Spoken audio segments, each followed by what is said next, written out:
Joy! Joy! Nag-review ka na ba para sa quiz? Anong quiz? Sa Florante at Laura. Pauwi na nga dapat ako eh. May review naman yun sa library. Pwede mo tignan. Salamat. Sige, yan po.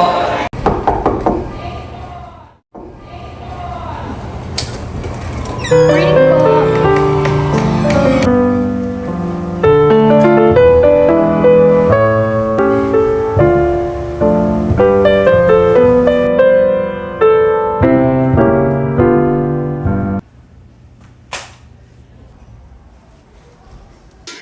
Bawat pahina ay naglalaman ng kadiliman, pagmamahalan at pag-asa para sa bayan ng Albania. Bawat talata ay nagtataglay ng pagiging matapang upang tumayo sa harap ng mga pagsubok. Pagsubok na siyang ubod ng hirap ay tiyak na malalampasan pa rin. Bawat titik ay naglalaman ng mahika sa kwentong gustong ipahatid nito. Hindi pangkaraniwan ang tangniyag ng mahiwagang epiko na ito. Ang sabi-sabi nga ay lahat daw ng kwento ay nagtatapos sa pagkatalo ng kadiliman. Ngunit ito rin ba ay magaganap mula sa mundo nila Florante at Laura? Aking giliw na Laura, ang aking nag-iisang prinsesa. Gagawin ko sa aking buong makakaya upang palagahan ka sa hinagpis na mundong ibabaw. Aking magiting na Florante, naway gabayan ka ng makapaging Diyos sa mga tatahakin mo sa buhay. Ikaw ay aking pinakamamahal at mamahalin ng tunay habang buhay. Ipangako mo sa akin, ipangako mo. Gagawin mo din ang lahat upang hindi tayo wala ng landas. Ngunit isa lang ang may pakanan dito. Kahit tagal kong hintay pakakaw no. Mahal na Florante.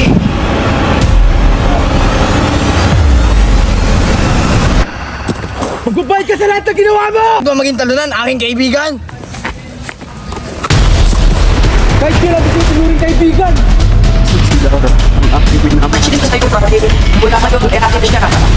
Tunay na nga ba ito, Laura? Pagkatapos ng lahat ng ating pinangako sa isa't isa.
Tuluyan na bang bumagsak ang kaharian ng Albania?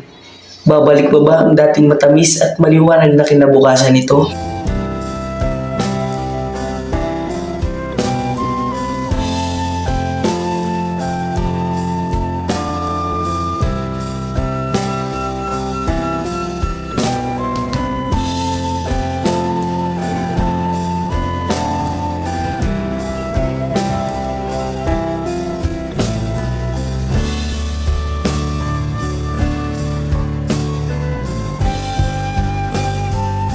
di pa dyan nagtatapos ang lahat.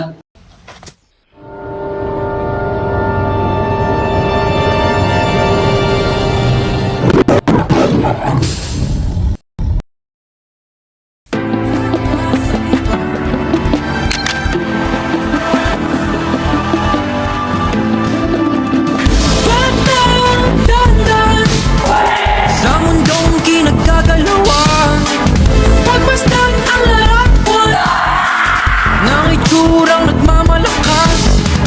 Di pwede mabutas, makinig sa tamang tinig. Wala